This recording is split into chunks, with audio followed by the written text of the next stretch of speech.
Doctor கப்பரமேஸ்வரன் இலங்கை நல்லூர் முருகன் மீது எழுதிய வேல் விடுத்தூது. கலிவெண்பா பகுதி 2.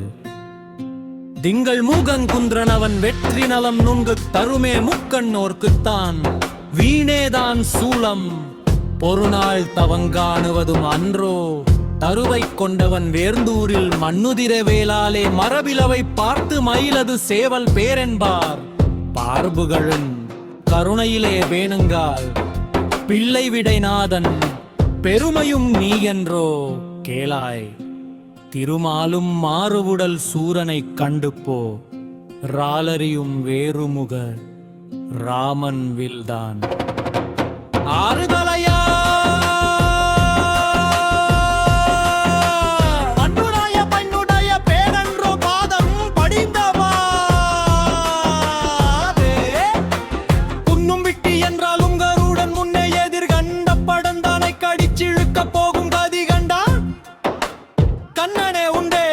சதிவகையும் விரும்பிடா உண்டவாறும் நல்ல பிள்ளை பெறுவே எருகில் வரும் போதே ஒரு பணியார் நெற்றி கண்பருமே உம்பொரு பேனை பற்ற பெருவை துருவுண்டோ பற்றறியும் பள்ளியும் பள்ளியும் எழிர் தண்டாய் போரிடத்தில் துள்ளி குதி கொள்ள எழுந்தாயே பள்ளி கெள்ளும் அன்பருடையாருக்கு கொடியொடி விண்ணில்.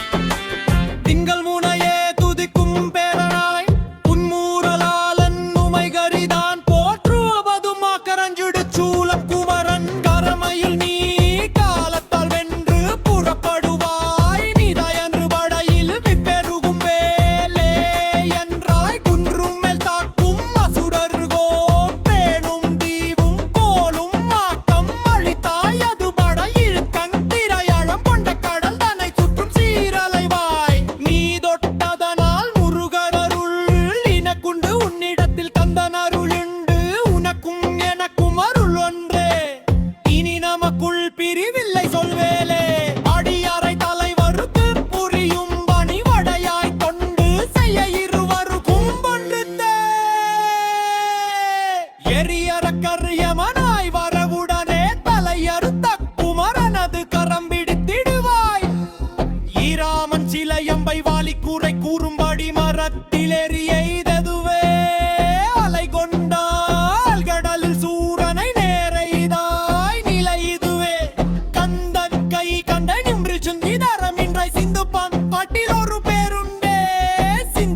சூர்குடிக்கும் பிச்சை கொடுத்தாலும் வேணாம் என்று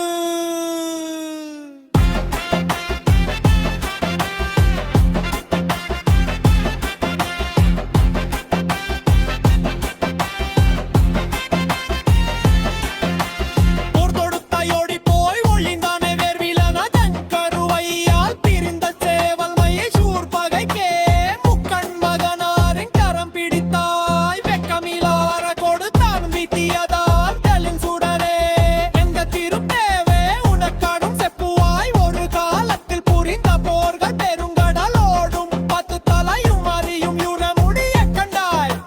பெருங்கனியும் பிள்ளை கரிமுகம் சிவமுமையை சுற்றவே வெள்ளை மயில் எடுத்தாய் நின்றாய் நீ வெள்ளம் கரை புரளதரதன் முடிகண் கையதுவே திரையதன் மேற்கும் கையை தந்தா உரை தரும் பந்தை உயர்த்தவரே விந்தை விரையற விண்ட வரை தொந்தரடை பொறுமெனரே சொல்லுகின்றே கொந்தம் பூரணி பார்வதியார் அன்னை தரவே சென்றாய் தாரகரியிடம் சேர்ந்தாய் இருந்திட்டாய். வீரத்தில் மை சிலிர்க்க